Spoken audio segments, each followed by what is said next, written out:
Psychology is the new firewall, where human insight trumps every trick. We're not hacking systems, we're hacking behaviors so you won't click.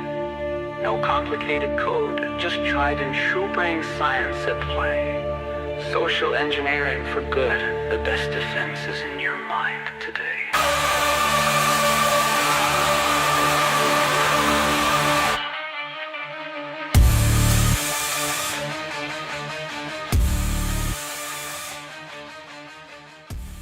Welcome to Phishing for Answers. The opinions expressed here are solely those of the individuals involved and do not reflect the views of their employers. Get ready, because the next live episode of Phishing for Answers is starting right now with your host, Joshua Krumbaugh, the CEO of Phish Firewall. Psychology is the new firewall, where human insight trumps every trick. We're not hacking systems, we're hacking behavior so you won't click. Hello, welcome to another episode of Phishing for Answers. Today, I am here with Doug Jaworski. He is the CISO of Global Atlantic Financial Group. Doug, why don't you introduce yourself? Well, thanks, Joshua. It's a pleasure being here, and I actually felt like I was back at DEF CON from a few years back when they'd have those exciting intros and the keynotes. So, so I'm Doug Jaworski. I'm the CISO for Global Atlantic Financial Group. We're a pretty large life insurance and annuities business based out of New York, but we have offices all over the United States and even in Bermuda, part of our offshore entity. So we have quite a fair reach, if you will. I really cut my chops in technology. So I'm almost 30 years ago, kind of looking back at this before this call today, going, wow, I'm getting up there in age. Started out on the infrastructure. Started out the infrastructure management side of the house. So, Unix, Linux, early Sun OS, Solaris operating systems. Really loved tinkering with the kernel and installing Slackware from the 30 some floppies that we would get and download on someone's work computer or at college campus. Kids these days have no idea the struggle we had to go through just to install an application back in the day. Oh yeah, there's no more you didn't have apt-get install. You actually had to build from source and run make and build scripts, and there was no CI pipeline back then, so to speak. So it's been quite an interesting career evolution. I grew up in California, and pretty exciting internet.com era in the late 90s, early 2000s. And then as I got older, I wanted to step away from that a little bit. It was getting too exciting, so to speak. So I ended up at a financial services company and landed into ultimately what became a chief information security officer. So it's been quite a wild ride. Very cool. At what point did you find yourself gravitating towards security? Well, I think, it goes back to probably early 2000s, kind of at the start of the internet. We didn't have the same types of threats that we do today. It was really more about defacing websites and, phone fracking and phreaking. And, it was really more of almost a hobbyist, I don't want to say profession, but hobbyist kind of approach. My idols, unfortunately, were kind of bad guys at the time. The Kevin Mitnick, who I had the pleasure of sharing some conversations with before he passed away just a few years ago. And then just kind of security was naturally part of an infrastructure job. You didn't have any formal training in it and so forth. And then it was probably 2010, 2011, I was a chief technology officer for an earlier company that is associated with where I work now. Became the chief technology officer and had an opportunity to build out a security organization. And then through some various acquisitions, ended up fulfilling that role, filling it as a void that a company had. And I think also was also around the time that the NIST cybersecurity framework came about. So that's say 2014. And certainly started dabbling in that. Coming from a very government Department of Defense perspective into the business world, there were some initial challenges with that particular framework because it didn't speak of business. It talked about threat actors and Mhm. malicious parties and uh, attacks, and it's a very hostile language back in 2014, but it's quickly become the vernacular of every business today. Okay. Very, very fun. So as you've, well, as you become, or rose through the ranks and become a CISO, are there any things that really stick out to you, that maybe you didn't know when you first got in? And I'll give you an example. When I was working as a penetration tester, there were all of these findings on these different reports that we would issue. They were either informational or low findings around, typically user enumeration. And what I realized when I founded my own company was that a lot of these findings actually led to us being able to fully enumerate the every customer name, within their database. And owning a company, I can tell you the last thing I want is to accidentally expose my customer names to the internet. And so, I think one of the things that stood out to me was that too often, and particularly like junior people in security, are misaligned from the just the business mission and goals. Anything like that stand out to you? Oh yeah, yeah, I have some similar experiences with the early days of bringing in the pen tester. There's definitely a lot of noise that comes from these reports, and there's certainly a lot of good information in there, and not all pen tests are obviously created equal. Um, Isn't that the truth? I would say probably one of the biggest epiphanies for me as a CISO in the early days was, tailoring and crafting that message, right? You get that pen test, you do that risk assessment. A lot of times they lack the context of the business. And again, like you said, the mission and the goals of an organization. And so a lot of that stuff sounded scary, but it didn't have any context to the people that were footing the bill to pay to mitigate. And by pay, it's not necessarily going out and buying widgets, or it could very much easily being prioritizing, Yeah. workforce, right? That's a big part of resource management is the people that you have. Um, and having to tailor that message according to your audience, right? So in the early days of NIST, it was take a very academic type of approach, threat, risk, et cetera. And people just have a hard time sometimes grasping that. And we make as humans risk decisions every day. We wake up and Yeah. step out of our bed. There is a potential potential risk, or crossing the street. You look both ways, and Hey, I'm some old enough individuals to have risk. gotten injured while sleeping, so I don't even have to get up out of bed to There get you injured. go. Yeah, you make a decision on your tolerance to risk every day, right? And Yes. companies have to do this as well, right? They're looking for the now versus the Yes. future. Um, so I don't know. I think kind of going back to your original question, I think really being able to craft and tailor that message to the audience and how it can be the most effective, right? So if you start talking very technical to very senior individuals in an organization, they're going to You're not glaze there over, anymore, right? yeah. So definitely tailoring that message. Agreed, and I mean, executives, they care about risk, and so if I'm talking to them, I need to talk about risk, not about features, not even about, threats, about risk and how we mitigate it, so, um, Yes. yeah, to that point, I mean, there's a very social, aspect or a social part of the role of CISO. Talk to me a little bit about that. Well, I mean, you're both their best friend and their worst enemy at the same time. So, I think it's very important for CISOs to kind of CISO is in a, I think, in a unique risk practitioner function. They're one of the few risk practitioners that straddle first line and second line and almost third line to some degree.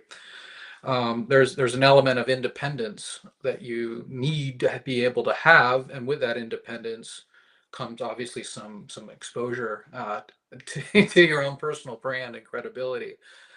So you got to build those relationships with the IT organization. You can't always be the policing body. I mean, you certainly have some oversight, governance related to that, but you're really there to try to help them be successful. And then when decisions can't necessarily be made, you have other forms to escalate. I'm sure everyone wants to fix the problem, but they're also in the IT center are challenged with building things and growing the business and enabling capabilities. And so really as a CISO, you're trying to make it so security isn't the barrier to an organization's success. But it's really about building those relationships, right? Those Yeah. relationships across technology, across risk, legal, um, executive management. I will tell you, I was very shocked how at more mature organizations how legal centric the CISO role is. I don't have a legal background, but I feel like I can talk with So, with an attorney like, you best mean of them. mostly like GRC or different Oh, directions? kind of. It's about liability, right? Um, Oh, well, I yeah, work I with guess yeah, I work you're with right. work with a lot of litigating attorneys, right? What do you do after a breach? How do you convey risk, and how do you communicate? So there's definitely an element from Makes that sense. perspective. Now, certainly the GRC side, I think you tend to deal with more compliance officers who are themselves, in many cases, attorneys in some form or fashion. But you can build those relationships with them. Yeah. No, that makes perfect sense. Okay, so let's pivot a little bit over to the human side of things. So with phishing and security awareness, one of the things that I've seen is that there's a lot of people, a lot of groups like NIST out there saying, "Hey, you need to do this." But no one's telling anyone how to do it effectively. So from in your experience, what are some of the best practices when it comes to security awareness training and phishing simulations Yeah, that's a or good. phishing simulations? Yeah, that's good. That's good. I think for me, and this, I feel this is a very each organization will have its own unique culture, and that it's not something you can go buy into, right? So how people receive and perceive information, both from your entry level staff all the way up to your senior executives, is really important. I think what's been successful for us at Global Atlantic has been, we've tailored it to our company's culture, right? We branded our messaging. We didn't go buy off the shelf awareness curriculum. Certainly in the early days we had some of that. There's also this notion of training fatigue. Being a highly regulated Mhm. organization, there's a lot of compliance training that goes on. I couldn't tell you how many hours, but I would say probably a week out of a year is individuals are required to take some amount of Wow, you training. you think it's 40 hours? Oh, I mean, just across all the various things that you have to sign off on and become aware of and trained on. Yes, I think it's easily a good solid week of productivity Wow. loss related to it. And they I think some probably retain almost none of it because that's too much to learn. that's exactly the problem, right? So there's a component. I mean, obviously the regulations are driving, I mean, and I'm not speaking exclusively security. I'm talking the entire, training, curriculum, from code of ethics to Yeah. workplace violence to how do I get It's down the still elevator in a 40 fire. hours is a lot. It is, right? And security takes up some of that time, right? And I think early on when we were developing our security curriculum, We didn't want to make it compliance centric. We didn't want it to be a check the box kind of function. We wanted it's an opportunity to actively engage uh, with the workforce at all Yeah. levels of the organization. And so we tend to mix it up. We do it on a monthly basis. Everyone's required to take some form of training, but it's 5 minutes, right? And the advantage that that 5 minute session with them has is it's an opportunity to take what's parked in the back of their brain and bring it to the frontal lobe, and make it, more viable and real to that. Plus, we can adapt our training based on what we see. Threats in cyber are different every day of the week. Oh, yeah. They And they so, adapt daily, not annually, and, yeah, your training exactly, has right. to as And well, right? and cyclically, so it's being able to tailor that, but also then kind of integrating your company culture into it, your branding. We at Global Atlantic leverage Think Twice, and we have a nice little company logo, and it's on all our, it's all in our training. We've also, I think, We partnered with a use be sure, be secure here, yeah, be but yeah. secure, yeah, think twice before you, yeah, it's and so forth, right? And it doesn't take much, and then our content is custom, but it doesn't take a lot to make custom content. And we work with creative firms to help develop curriculum. And it actually doesn't cost that much. It's not a heavy expense for the firm relative to the broader training curriculum that the organization has.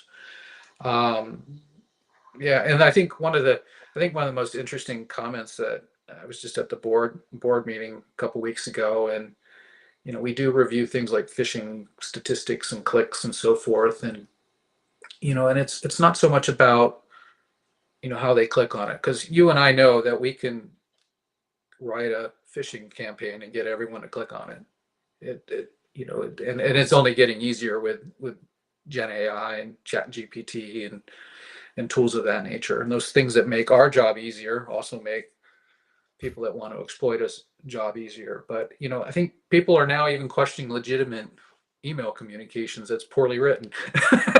So Well, inherently skeptical organization, but they can still get by. honestly, they should. I mean, I look at a majority of the attacks or the successful compromises that I've seen and in the past 24 months, and almost every one of them is a vendor was compromised. The vendor compromise was used to get in the middle of a wire or whatever type of financial transaction. And that's how they're getting it. So, I mean, even legitimate emails you should be skeptical of because you don't know that your vendor wasn't compromised and that there isn't somebody malicious on the other side of that. In Yeah. particular, if payment information is changing ever, just stop, and start validating through outside mechanisms for sure. Yeah, I One do, thing, I do get those calls every once in a while from friends at firms. Hey, we had this happen, and there's a lot of payment fraud that occurs, right? And oh it my it god, it's it, it huge. all It's comes a lot. way Yeah, more a lot of common it's than people realize. yeah, it's coming in through an email, some third party's email, and it's not the entire email server. It's that individual's account Yep, that wasn't one appropriately email protected. inbox. Yeah, and people don't realize that it is extremely easy, and even with multi-factor authentication, there's still ways to get into mailboxes. There are well, I mean, consent, phishing for one, and I just gotta say, we're lucky that most of the hackers out there are not using consent phishing yet, and they're still trying to bypass MFA, but, consent phishing where you just authorize the API is one of the most effective ways to get into people's inboxes. So, Yeah, just people get don't them to realize hit that. click that little approve button, that's it. Yeah, proof. You're done. Okay, so a couple things you said there. Continuous training. I really like that. I have this story that I like to tell. I had met this. Well, I just done a penetration testing readout for this hedge fund CEO, and he, when we tell him, "Hey, you've got these issues with security awareness," he says, Well, we're already doing our annual training, and I'm not willing to spend more than 1 hour a year training my people. And it got me thinking, and initially I thought, "Well, yeah, this guy's an idiot," and then I very quickly realized maybe not. And I realized that if we took that 1 hour and we broke it down into 1-minute chunks, now we can be in front of that user every single week of the year, and that 1 hour restriction that I have actually lets me do quite a bit. And so I think it's a transition or a difference in thinking. And I actually went to school, or studied marketing in college, and that is one of those principles. One of the first things they teach you in marketing and advertising is that, if you can shrink that message down, if you can simplify that message, and then if you can, deliver it to people at a really high frequency, you get good retention. And all of those same marketing principles, I think, apply to cybersecurity. And that's why my anthem is sort of, hey, we need more marketing in our cybersecurity awareness. What do you think about that? Oh, 100%. That's actually the exact approach we've taken at Global Atlantic, and it's largely because everybody knows the Diet Coke ad, right? Or symbol. It's the same thing. Yeah. You don't need a advertising campaign. I'm advertising for free right here. And Yeah. there's probably people that are going and grabbing their Diet Coke right now, listening to this because I'm talking about it. It's the same concept with Triggering cybersecurity, those addictions there. yeah, and I think what's interesting about these smaller chunks is if you can make them impactful enough, people will actually dialogue in conversation, and so they'll call you, they'll pick up the phone and feel free to call you and just talk about it. Hey, this happened to me, and it's a conversation, and I think it's kind of an interesting topic because we have we have to, we would be responsible citizens if we didn't train our workforce. But there's Yeah. also, as a society, right, this is a real threat, and I don't think enough. I don't think that we as a society are doing enough to inform our citizenry related to cyber threats. And Well, I think we've got studies that prove that when you look at the 2 most vulnerable groups, it's the oldest people in the workforce and the youngest people in the workforce. By no means should that youngest group be in there in the most susceptible users category, but they are because they're complacent. They haven't been taught about it in school. And I think with how connected we are, from, the earliest grades, like in 1st grade, we need to be talking about the types of people they're gonna meet online, and what to be aware of, and what, and how to stay safe. I don't think we should be waiting until they enter the workforce. I think that, there's so much potential to be scammed along the way. And I even got an opportunity to speak with a college student, that was scammed. Well, her and her entire friend group were scammed, and, it was the same scam that hit all of them, the same scammer that hit all of them. If anyone had shared any of that, I think they all, or most of them, could have avoided having it happen. But it just shows me we've got a bigger systematic problem. But in terms of not doing security awareness training, and not making sure that your people know how to use their email, use their computer responsibly, use it securely, uh, I see it as almost the same as just handing a 16-year-old a license without ever making them go through driver's training and saying, "Okay, now don't wreck. If you do, I'm gonna fire you." I mean, it it doesn't make sense. You start with the training so that they know how not to wreck in the first place. yes, and I think too, it's you don't want to make it punitive, right? You don't want it to Yes, have, I agree. yeah. And I've been in a lot of conversations, even with some very senior executives and at my firm and other firms around that approach. And again, my take on it is I need people to be willing to speak up when they make a mistake or fall victim Yes, to you do. something. If they're hiding it, it's going to make my job certainly a lot easier or tougher. Um, might make my job easier in some respects too. But um, it's just we can't we there's a shame, it's a personal shame. My parents fell victim to a crypto scam. They're in their late 70s, early 80s. There's crypto vending machines. I had no idea. And they were very hesitant to share this with me. Um, my in-laws have fallen victim to it. So we all know someone, something. I'm not talking small. I'm talking good chunk of money. Yeah, Um, I think what is the beekeeper? Personally, I didn't like the movie, but the story I thought, resonated. It was an easy story to talk to people. Go watch the beekeeper. This it's maybe it really sensationalized does happen. slightly, Yeah. but it happened. That stuff. There's boiler rooms associated with taking advantage of victims. So this is not just a company problem, right? This is a real, societal problem, in my opinion. Yeah, I was talking with somebody in the FBI cybercrime division, and one of the most common calls that they get are people that fell for those romance slash crypto scams. And it's large amounts of money. And the worst thing about it is not only did they lose all this money, but they had their manipulate or their emotions manipulated.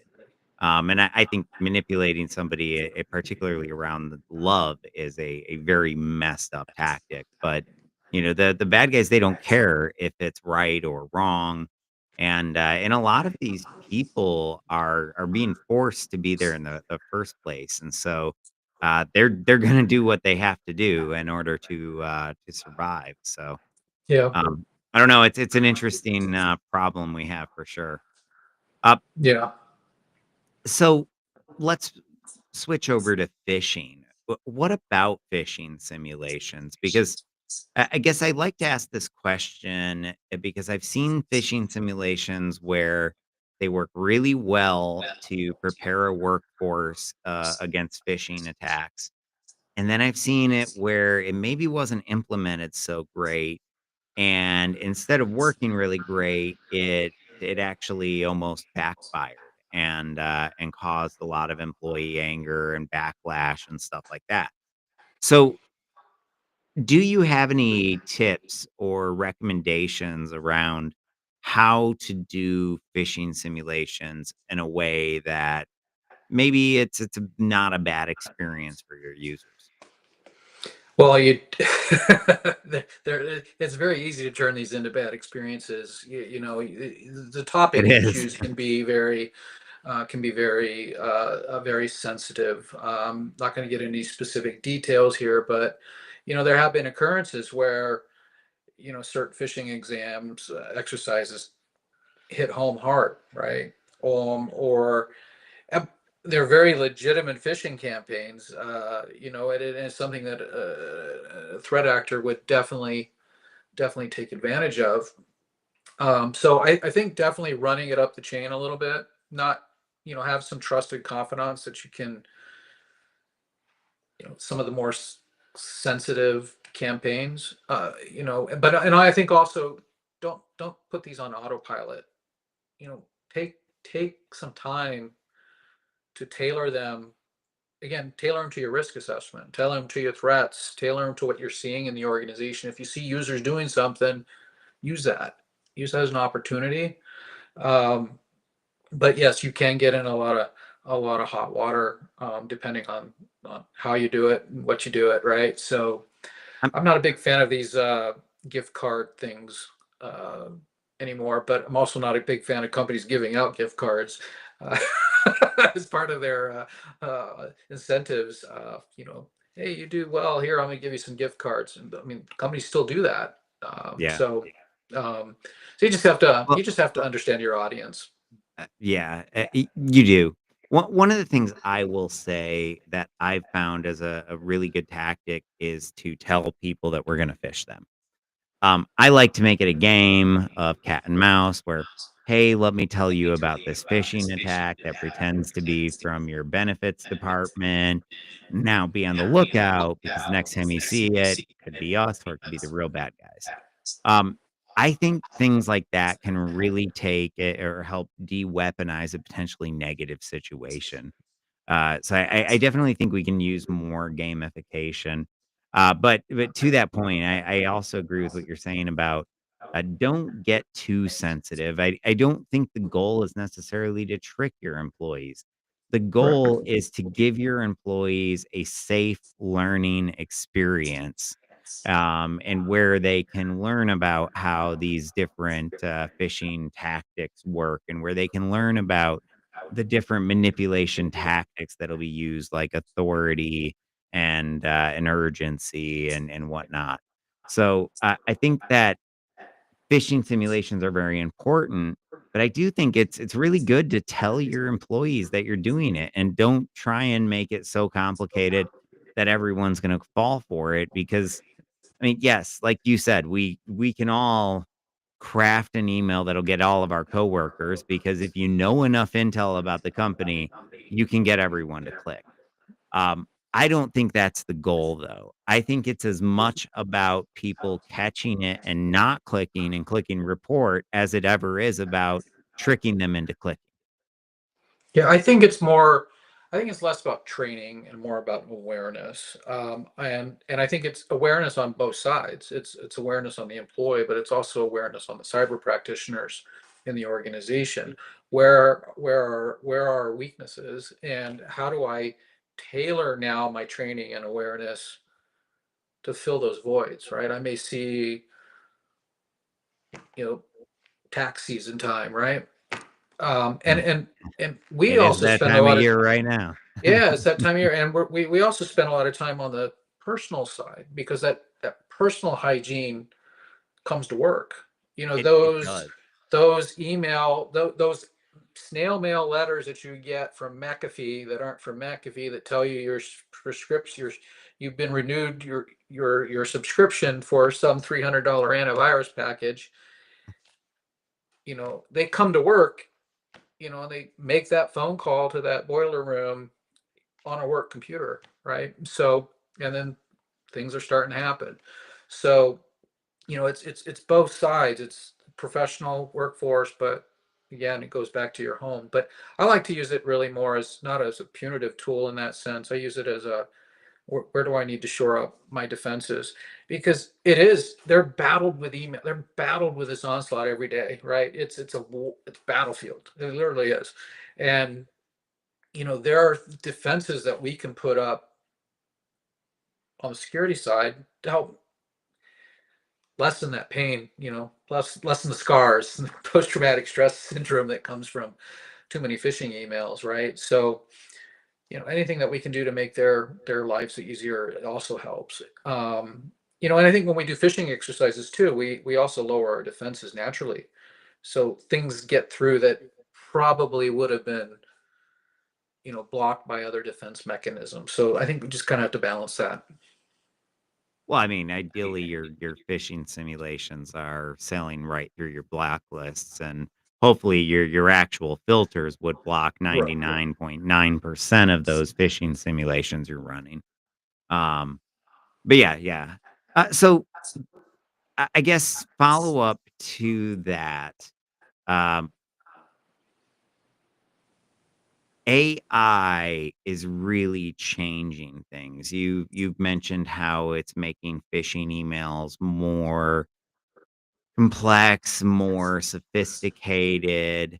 I've talked to a number of different CISOs who have already seen deep fakes targeting their executives. So, what do you think is, I guess, the future looks like in terms of AI? Uh, what are the biggest threats, and maybe what are the biggest opportunities that are going to come from it as well?